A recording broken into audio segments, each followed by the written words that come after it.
Hello guys, welcome back to the channel. तो आज हम एक्सप्लेन करेंगे 2004 में रिलीज हुई मूवी पीएस को। मूवी स्टार्ट होते ही हम देखते हैं हमारी मूवी की मेन कैरेक्टर लुइस को। लुइस एक 39 इयर्स ओल्ड ब्यूटीफुल वुमेन है जो कि कोलंबिया यूनिवर्सिटी ऑफ आर्ट्स के एडमिशन ऑफिस में काम करती है। अगले सीन में हम लुइस को उसके एक्स हस्बैंड पीटर के साथ देखते हैं। दरअसल काफी साल पहले उन दोनों का डाइवोर्स हो चुका है, लेकिन वो अभी भी एक दूसरे के काफी अच्छे दोस्त हैं। अगले दिन ऑफिस में बोर होने के बाद लुइस अपनी दोस्त मिसी को फोन करती है। मिसी लुइस को बताती है कि उसका रिच हस्बैंड मार्क्यूस उसे इग्नोर करने लगा है और अब वो किसी और के साथ एक सीक्रेट अफेयर चलाने के बारे में सोच रही है। वो साथ ही लुइस से ये भी कहती है कि मैं तुम्हारी तरह नहीं हूँ। ये सुनने के बाद लुइस काफी अकेलापन महसूस करने लगती है। तभी उसे ऑफिस में एक एडमिशन लेटर मिलता है जिसके ऊपर लिखा था एप्सकोड। दरअसल लुइस हाई स्कूल में एक लड़के को बहुत पसंद करती थी और उसका नाम भी एप्सकोड था, लेकिन 20 साल पहले एक एक्सीडेंट में उसकी मौत हो गई। अब लुइस उस लेटर को ओपन करने के बाद उस लड़की एप्सकोड को फोन करती है और उसे कहती है कि मैं कोलंबिया आर्ट्स यूनिवर्सिटी के एडमिशन ऑफिस से बात कर रही हूँ। साथ ही वो एप्सकोड से ये भी पूछती है, क्या तुम अपने लेटर में अपनी स्लाइड्स डालना भूल गए थे? एप्सकोड के हाँ कहने पर लुइस उसे कहती है कि मंडे को मैं तुम्हारे एप्सकोड से मिलना चाहती थी। इन सब के बाद लुइस अपनी मॉम से मिलने उनके घर चली जाती है, जहाँ पर वो स्कूल वाले एप्सकोड के दिए हुए गिफ्ट्स को देखती है। यहाँ पर लुइस अपने भाई सैमी से भी मिलती है, लेकिन वो अपने भाई को बिल्कुल भी पसंद नहीं करती थी। अब मंडे को लुइस ओटिंग के बारे में पूछती है। हम आपको बता दें कि स्कॉट के मरने से पहले लुइस की बेस्ट फ्रेंड मिसी ने स्कॉट को लुइस से छीन लिया था। अब थोड़े टाइम बाद स्कॉट लुइस के ऑफिस में आ पहुंचता है। यहाँ पर लुइस उसे देखते ही काफी हैरान हो जाती है, क्योंकि वो दिखने में और उसके बात करने का तरीका बिल्कुल पुराने स्कॉट जैसा ही था। इंटरव्यू खत्म होने के बाद लुइस स्कॉट से कहती है कि चलो हम कहीं बाहर चलते हैं, जहाँ पर मैं तुम्हें यूनिवर्सिटी के बाकी के रूल्स को भी समझा दूंगी। स्कॉट के एग्री करने के बाद लुइस स्कॉट को लेकर अपने घर चली जाती है। यहाँ पर स्कॉट लुइस से कहता है कि मैं तुम्हारी पेंटिंग बनाना चाहता हूँ, और साथ ही वो लुइस को टच करने लगता है। एक दूसरे के काफी ज्यादा करीब आने के बाद उन दोनों के बीच कुछ रोमांटिक सीन भी क्रिएट होते हैं। लुइस इन मोमेंट्स को काफी ज्यादा एंजॉय करती है, क्योंकि उसका अकेलापन अब दूर होने लगा था। जिसके बाद स्कॉट अपनी मॉम को फोन करता है और उन्हें कहता है कि मेरा इंटरव्यू पूरा हो चुका है, मैं जल्द ही घर वापस आ जाऊंगा। लुइस स्कॉट से कहती है कि मुझे प्रॉमिस करो कि तुम कल रात मुझसे फिर से मिलोगे।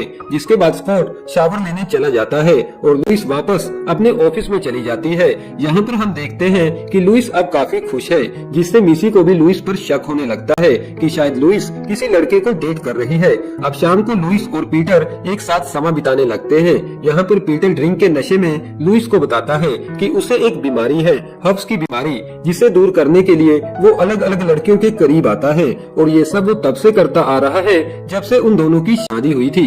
ये सुनने के बाद लुइस काफी ज्यादा सैड हो जाती है और पीटर को अपने घर से बाहर भी निकाल देती है। अब अगली शाम स्कॉट लुइस से मिलने उसके घर आता है, जहाँ पर वो देखता है कि लुइस काफी सैड थी। स्कॉट के पूछने पर लुइस उसे अपने और अपने एक्स हस्बैंड के बारे में बताती है, तो स्कॉट लुइस से कहता है कि पीटर तुमसे झूठ बोल रहा है, क्योंकि उसे पता चल गया होगा कि तुम किसी और लड़के को डेट कर रही हो और अब वो तुम्हें वापस अपने पास लाना चाहता है। इन सब के बाद वो दोनों डिनर के लिए एक रेस्टोरेंट में चले जाते हैं, जहाँ से वापस घर आने के बाद लुइस स्कॉट को अपने स्कूल वाले बॉयफ्रेंड के बारे में बताती है, लेकिन वो यहाँ पर स्कॉट को अपने बॉयफ्रेंड का नाम नहीं बताती। जिसके बाद फिर से उन दोनों के बीच एक रोमांटिक सीन क्रिएट होता है, और अगली सुबह जैसे ही लुइस नींद से जागती है तो वो देखती है कि स्कॉट वहाँ से जा चुका था। जिसके बाद लुइस अपनी मॉम के पास उनके घर चली जाती है और उन्हें बताती है कि पीटर ने मुझे धोखा दिया है। लुइस इसके बारे में अपने भाई सैमी से भी बात करती है, क्योंकि वो पीटर का काफी अच्छा दोस्त है। लेकिन यहाँ पर सैमी लुइस से कहता है कि मैं इन सब में तुम्हारी मदद नहीं कर सकता, तुम्हें खुद ही इस मैटर को हैंडल करना होगा। जिसके बाद लुइस उस होटल रूम में चली जाती है जहाँ पर मिसी रुकी हुई थी। यहाँ पर मिसी लुइस से कहती है कि तुमने मुझे उसके बारे में क्यों नहीं बताया, मेरा मतलब एप्सकोड के बारे में। लुइस कहती है हाँ, लेकिन वो एप्सकोड नहीं है। तो मिसी कहती है कि मुझे लगता है एप्सकोड पुनर्जीवित हो चुका है, क्योंकि उसकी आवाज बिल्कुल एप्सकोड जैसी थी। लुइस के पूछने पर मिसी बताती है कि जब मैंने तुम्हारे घर पर फोन किया तो वो फोन एप्सकोड ने उठाया था, जहाँ पर मेरी पहली बार स्कॉट से बात हुई। एक पल के लिए तो मुझे ऐसा लगा कि शायद स्कॉट दोबारा जिंदा हो चुका है। मिसी साथ ही लुइस को ये भी बताती है कि मैं एप्सकोड से मिल भी चुकी हूँ और वो तुम्हारे बारे में काफी सवाल पूछ रहा था। लुइस लुइस मिसी से पूछती है कि कहीं तुमने उसे स्कूल वाले एप्स कोड के बारे में तो कुछ नहीं बताया। मिसी कहती है नहीं, मैंने उसे स्कूल वाले कोड के बारे में कुछ नहीं बताया। यहाँ पर लुइस मिसी से काफी जेलस फील कर रही थी क्योंकि उसने पहले भी एप्स कोड को उससे छीन लिया था और अब वो फिर से वैसा ही कर रही है। अब लुइस गुस्से में वहाँ से जाती हुई मिसी से कहती है कि मैं स्कोर को सब कुछ सच सच बता दूंगी। आगे हम देखते हैं कि एप्स कोड पहले से ही लुइस का इंतजार कर रहा था। लुइस के पूछने पर स्कोर कहता है कि मिसी ने मुझे कॉल कर बोला था कि तुम किसी इम्पोर्टेंट मैटर पर मुझसे बात करना चाहती हो।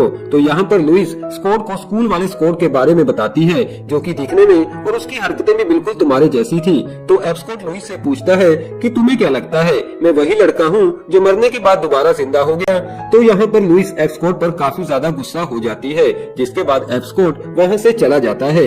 वापस घर आने के बाद लुइस देखती है कि पीटर घर पर उसका इंतजार कर रहा था। यहाँ पर पीटर लुइस को बताता है कि मैंने उस दिन जो कुछ भी बोला था वो सब कुछ झूठ बोला था ताकि मैं तुम्हें अपने पास ला सकूं। अगली सुबह स्कॉट लुइस के घर आता है जहाँ पर वो पीटर को देखता है और लुइस पर गुस्सा होने लगता है। पीटर को कुछ समझ नहीं आ रहा था तो लुइस पीटर को वहाँ से जाने के लिए बोलती है, जिसके बाद स्कॉट लुइस से कहता है कि मैं तो तुम्हारी वजह से पूरी रात सो नहीं पाया और तुम यहाँ पर आराम से अपने एक्स हस्बैंड के साथ एंजॉय कर रही हो।